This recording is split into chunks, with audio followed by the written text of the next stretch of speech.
բայց այդ հարաբերություն, բայց դրա համար մենք ասում ենք ժողովուրդ ջան, ամենաուշը 2 տարուց մենք ունենանք Հայաստան Եվրամիության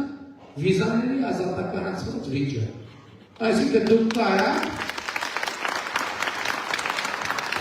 գնանք Շիրակոտ հանրավակայանից ոնց որ ասենք հիմա մեկնում եք որտե՞ղ։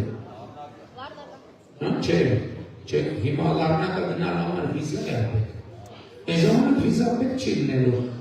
Այն ժամանակ Լառնակա գնալու համար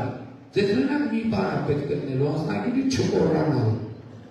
Մնացած դե բնակավար նաև կոմսարներ, բայց դե գիտեք, որ 2 եվրո է կոմսար։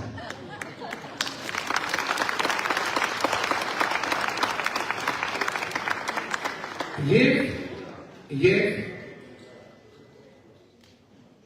հիմա այս պատմական փոփոխությունները որ տեղի են ունենում, դրանք շատ կարևոր են եւ մենք պետք է այս պահը գնահատենք։ Եվ նաեւ ուզում եմ ասել, որ մենք այս քաղաքականությունները հետևական եւ հանգիստ տանում ենք, առանց նյարդի, հանգիստ քայլ առ քայլ։ Բայց մենք նաեւ չենք մոռացել, որ 2018 թվականին ձեզ բոլորիդ խոստացել ենք, որ Հայաստանից թալանված գումարները հետ են բերել։ Ճիշտ է, հիշում եք, խոստացել ենք 2018 թվականից մինչև այսօր 25 թվական կամ մինչև այսօր 6.6 միլիարդ դոլար լրացուցիչ գումար մուտքագրվել Հայաստանի Հանրապետության պետական բյուջե,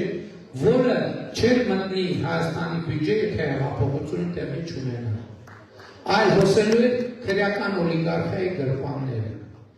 Այսօր մենք արձանագրում ենք, որ 2018 թվականից մինչև 2025 թվականը Սանգեզուրի պղնձամոլիբդենային կոմբինատը 300 միլիարդ դրամով ավելի շատ փող ավճարել պետական բյուջե, քան նախորդող 8 տարվա ընթացքում։ Այսինքն մի 8 տարի համատել ենք նախորդող 8 տարվա հետ։ Շուրջ 300 միլիարդ դրամ։ Մենք արձանագրում 2018 թվականից այս կողմ մենք նաև 770 միլիոն դոլարի գողացված գույք ենք վերադարձրել եւ դրամական միջոցներ Հայաստանի Հանրապետությանը։ Եվ ընդ որում այս հաշվարկի մեջ չի մտնում Հայաստանի էլեկտրական ցանցերը, որը մենք դարձրել ենք ըստ էության դարձնում ենք պետական սեփականություն։ Հիմա ամբողջությամբ պետության հսկողության տակ է։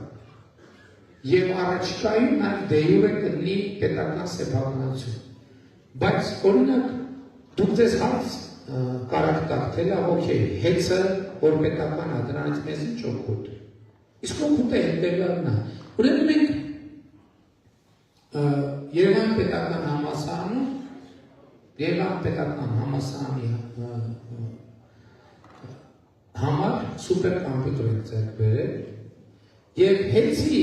պետականացնելու այս process-ում, երբ որ տվյալները մեր ձեռքի տակ են եղել, մենք այդ տվյալները տվել ենք սուպերկոմպյուտերին։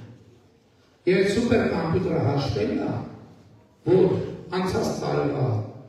2025 թվականի հունվար-փետրվարի այս տարվա հունվար-փետրվարի համեմատ Հայաստանի Հանրապետության բնակիչները էլեկտրական հոսանքի համար վճարել են 10 միլիարդ, այսինքն իմ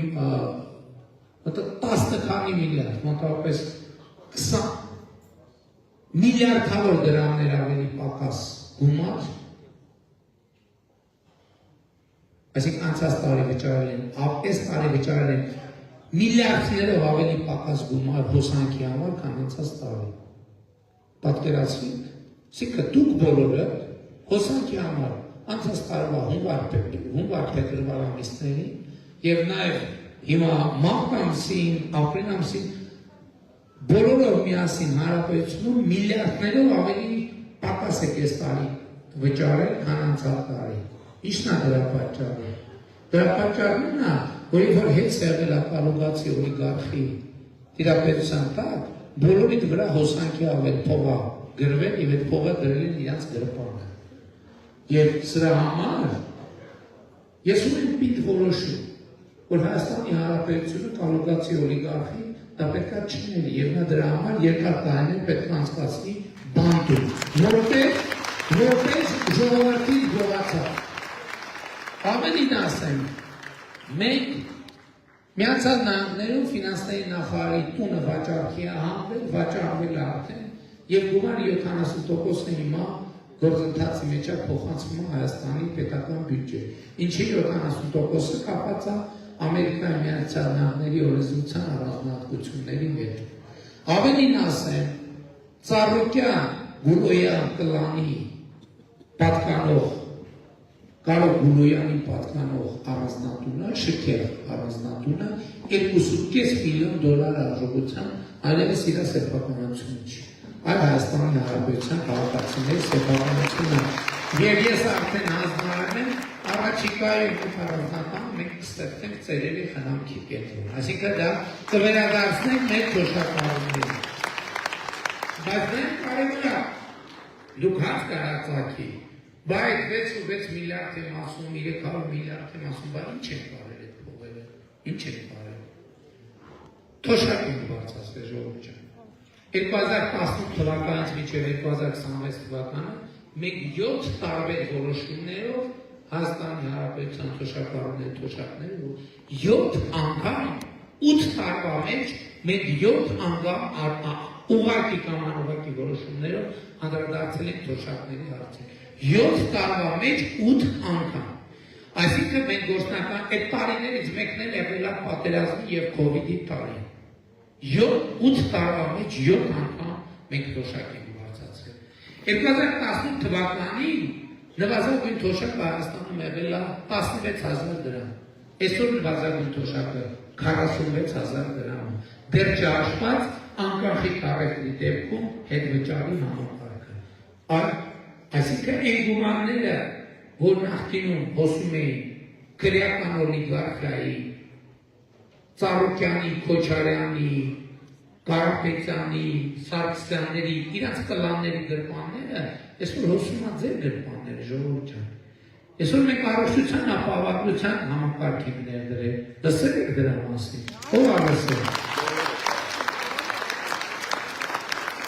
Եվ 2018 թվականին ես խոստացել եմ, ասել եմ, որ Հայաստանի քաղաքացին պետք է հիվանդանոցի դռներին չմնա։ Այսօր ես հպարտությամբ եմ ասում, որ Հայաստանի քաղաքացին հիվանդանոցների դռներին չի մնում։ Ավելի 65 պլյուս տարիքի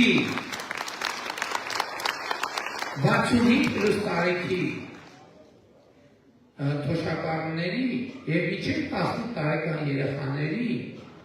նվազագույն առողջապահական կարիքները հոգում ենք պետական բյուջեի հաշվին։ Ով կա դահլիճում ներկաներից,